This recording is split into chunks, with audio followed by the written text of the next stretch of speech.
And what we'll be doing today is looking at for the freshman class, if you will, primarily for this fall, what would be the tuition. The tuition does not include room and board. And again, we've already, at the January meeting, you approved room and board, but it's not, the room and board portion is, through this legislation, not guaranteed. So,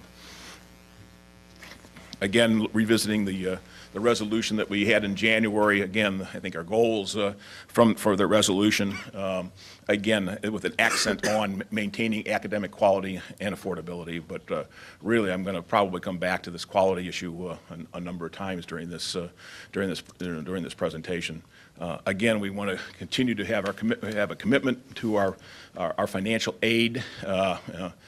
We have a supplemental financial aid, which I will be showing you. This has been in effect for at least the last decade at the University of Illinois, when it was determined MAP funding was not enough. And so as part of the tuition setting process, we come up with a gross number, and then a portion of that is basically added to the supplemental aid pool for students at the university.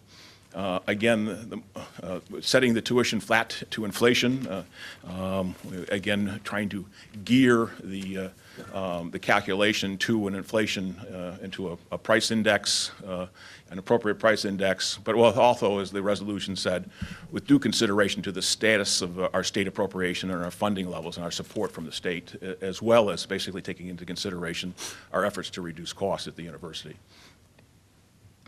Take a quick look at the years have gone by since when I went to school, 1970, when it was for every $13 of state support for every dollar of tuition, back in 1970. By 2005, that had dropped to $1.50 in state support for every dollar of tuition. And now, in 2010, we were right at parity, one to one, as far as tuition dollar to state support, and we had the crossover, as you know, in 2011, where 80 cents for every dollar of tuition, that we see now. As far as where this support from the state has gone, looking at this what we did is basically took the base, the appropriation back in 2001, and we said, well, let's just inflate that base. I guess we took in 2002, inflated that base using this consumer price index. You come out to a number that if they just had followed the consumer price index, the amount of appropriation in this year or last year would have been over $1 billion in support of the university.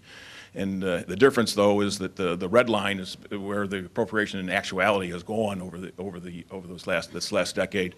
And if you just take that appropriation where it ends up, there's about a $320 million difference between where could have been if it had been inflated according to CPI and inflation versus where the appropriation actually went. Again, looking at a previous slide on a student basis, adjusted for CPI, go back to 2001. The state support for a student in 2001, over $14,000 for a student. In 2011, now the support's at $9,000 in state support for a student at the University of Illinois. This is a 37% decline in support as a result of this analysis. If you look at, there's always talk about the desire to come to the University of Illinois and the market. I think one of the indicators is what's been the desire to come to the university via applications. I think last year for 10,000 spots across the three campuses, entry spots for freshmen across the campuses, we had pretty close to 44,000 applications to come to the university. So better than a 4-to-1 applications to spots for purposes of coming to the university. We talked about the fact that we have increased our enrollments at the university 10,000 over the last 10 years. This is essentially the pop each year, going from that to up to close to that 77,000 mark. That's this increase of 10,000 students over in the years that they were added as far as those additional enrollments. I like to concentrate again when we talk about tuition, who pays tuition, who pays the full sticker price. I think it's very important. Latest available information was from the fall of last year, but it should be, I think, comparable going forward.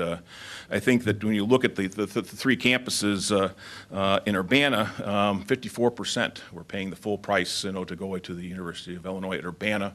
And 14% were not paying anything at all to basically their grants and aid covered the full amount to go to the university. In Chicago, 40% paid the full price, but 42% are not paying anything. They're paying zero to go in Chicago at the Chicago campus. And in Springfield, it's full 30% are paying full price, but 29% are not paying anything. And again, this is basically applies all the grants and aid and all that. It's not loans, but it's grants and for going to the university.